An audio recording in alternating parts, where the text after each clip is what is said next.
Hello students, here we are with this video of ABG interpretation.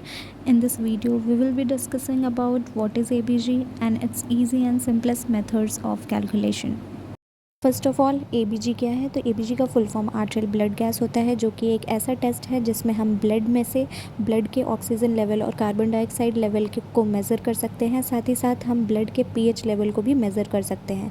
अब ABG interpretation करने के लिए इसके 4 मेन कंपोनेंट्स होते हैं, जैसे ब्लड का pH लेवल, ब्लड का carbon dioxide level, bicarbonate level और ऑक्सीजन लेवल। अगर हम इन कंपोनेंट्स की नॉर्मल वैल्यूज़ की बात करें तो ब्लड का pH लेवल जो है वो 7.35 से 7.45 होता है।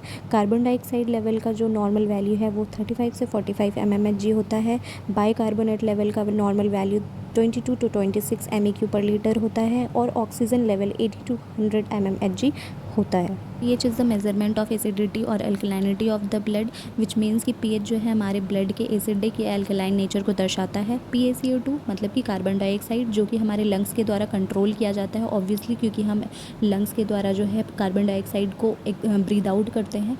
And it is equal to acid, which means कि अगर हमारे ब्लड में PaCO2 लेवल जो है बढ़ रहा है तो हमारे ब्लड का जो नेचर है वो एसिडिक होता जाएगा।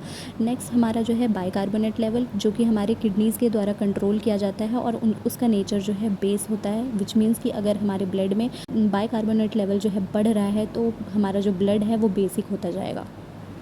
मूविंग टू द पॉइंट, हम 3 स्टेप ABG इंटरप्रिटेशन के थ्रू मेजरमेंट करेंगे। फर्स्ट स्टेप में हम pH को देखते हुए आइडेंटिफाई करेंगे कि ये एसिडोसिस है या अल्कोलोसिस है। सेकंड स्टेप में हम कार्बन डाइऑक्साइड और बाइकार्बोनेट लेवल को देखते हुए आइडेंटिफाई करेंगे कि रेस्पिरेटरी है या मेटाबॉलिक है। थर्ड स्टेप में हम ये देखेंगे कि कंपनसेटेड है या अनकम्पनसेटेड है। फॉर एग्जाम्पल, अगर pH का लेवल 7.35 से कम है तो वो एसिडोसिस होगा, and if it is greater than 7.45 than it will be alkalosis. Second step में अगर हम रेस्पिरेटरी और मेटाबॉलिक का देखें तो अगर PaCO2 लेवल मतलब कि कार्बन डाइऑक्साइड लेवल जो है ब्लड में ज़्यादा अमाउंट में पाया जा रहा है, मतलब कि अबव 45 mmHg है, तो वो रेस्पिरेटरी कंडीशन होगा। और उसी तरीके से बाइकार्बोनेट लेवल अगर 26 MEQ पर लीटर से ज़्यादा पाया जा रहा है तो वो मेटाबॉलिक होगा। Now for example, pH is 7.15, PaCO2 48, HCO3 25, which means कि here pH is below the 7.35, जिसका मतलब ही है कि pH जो है एसिडोसिस है। PaCO2 45 से अबव है, जिसका मतलब कि PaCO2 जो है वो रेस्पिरेटरी होगा। And bicarbonate level is 25, which means कि ये इक्वेशन रेस्पिरेटरी एसिडोसिस वाली कंडीशन को शो कर रहा है।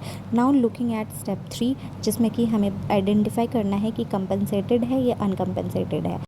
और suppose there is a patient who is suffering from respiratory acidosis, तो उस कंडीशन में बाइकार्बोनेट लेवल ऑटोमेटिकली इंक्रीज़ होने लग जाएगा बॉडी को कंपनसेट करने के लिए, क्योंकि हम लोगों ने पढ़ा था बाइकार्बोनेट लेवल जो है वो बेसिक होता है नेचर में, तो एसिडिक कंडीशन को कंपनसेट करने के लिए वो बेसिक नेचर को बढ़ाना स्टार्ट कर देगा।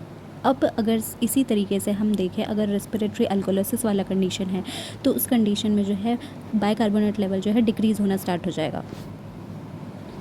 सेम तरीके से if there is a patient who is suffering from metabolic disorders, then there will be seen increased amount of PaCO2 for compensating the body.